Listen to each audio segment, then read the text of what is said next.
Hello everyone, I am Hansi, a first year PhD student at Victoria University of Wellington. Today I will present my PhD research project which is titled on Gamified VR for socially isolated adolescents with significant illness. At the beginning, I will start with something that's familiar with you because everyone knows how COVID-19 impacted the world. So I guess you all experienced the home isolation for somewhat less. You know that during this time period, we were not allowed to go anywhere. We had to stay at homes and had to maintain the social distancing.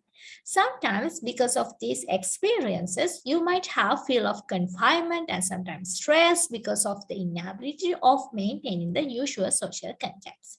Sometimes this also could affect on your mental well-being as well because it could be affected on different people in different ways.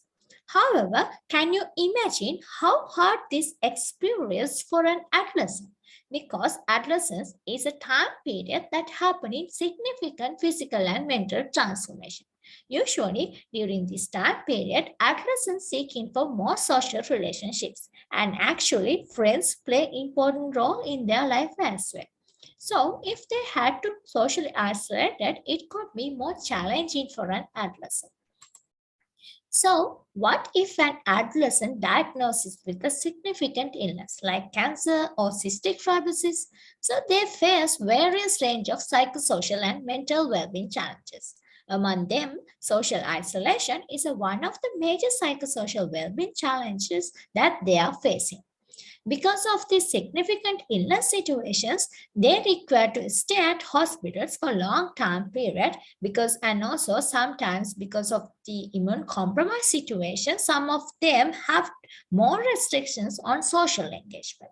And it doesn't matter it's their friends or the family. Also, the recent literature specified that social interactions with friends is quite unmet need for hospitalized adolescents, and particularly adolescents who are diagnosed with cancer are considered as the most disadvantaged and isolated group in the healthcare system.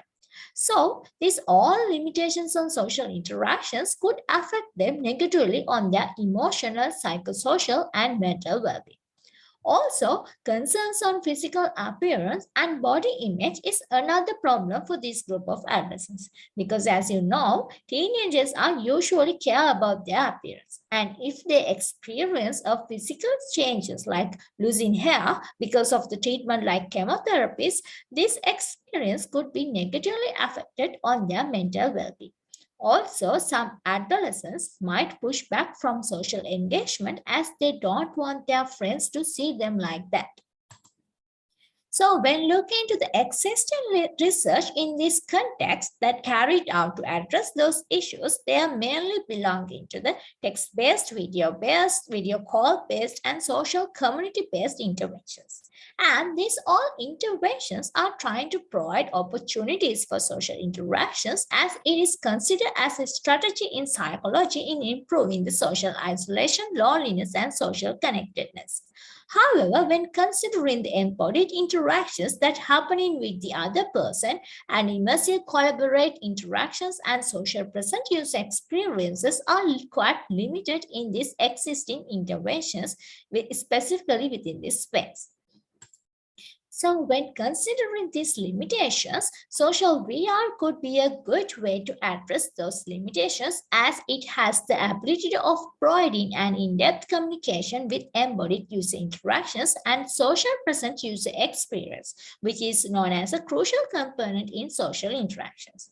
And not only that, since each of the players are represented by an avatar, using social VR is a good way to improve the social engagement of adolescents who have concerns on physical appearance. However, when considering the effectiveness of using the social VR, specifically within this specific context, is need further research and need to be studied specifically on design strategies for this group of adolescents who are considered as the sensitive group within the hospital setting.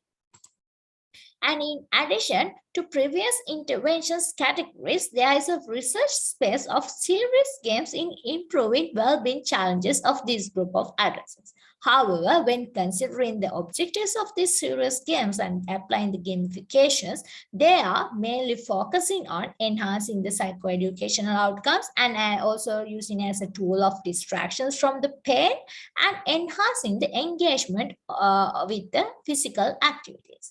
However, the empowerment effect of game elements in social engagement in this space need further research.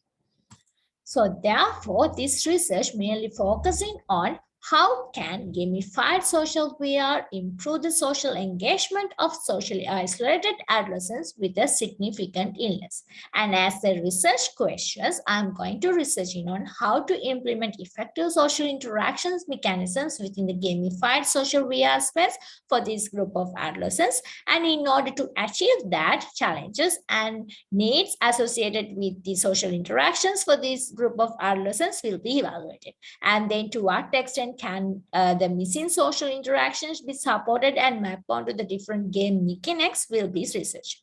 And at the next, user studies will be carried out to evaluate the user engagement and to validate the implemented social interactions against their social needs. And as the second research question, I'm researching on empowerment effect of game mechanics on social engagement. And finally, researching on participants' experience to evaluate the impact of the design environment on indicators of social isolation in adolescents in long-term care. And as the proposed idea, we intend to provide positive social interactions for this group of hospitalized adolescents within that social VR space while minimizing the negative interactions like nausea. And in these interventions, we are trying to connect adolescents in long-term care with their friends from home or the hospital environment to address their needs around the social interactions. And also the game technologies will be integrated within that space of social VR as a motivational factor in user engagement as a strategic attempt to enhance the social engagement. And as the research methodology, we intend to follow user-centered design approach. And currently, I'm in the stage of requirement gathering phase. And in order to specify the requirements, as the first stage, we decide to recruit the healthcare professionals as participants instead of the adolescents in long-term care, because healthcare professionals have the experience working with many of adolescents in long-term care under the different situations. And as the second stage, we intend to survey or interview adolescents in long-term care. And once the design solution is developed based on the gathered requirements, it will be evaluated with the adolescents and their feedback will be used to refine the design of the interventions in an iterative way. So here's the end of my presentation, and thank you everyone for listening for me. And these are the three major questions that I would like to discuss within this doctoral consortium. Thank you.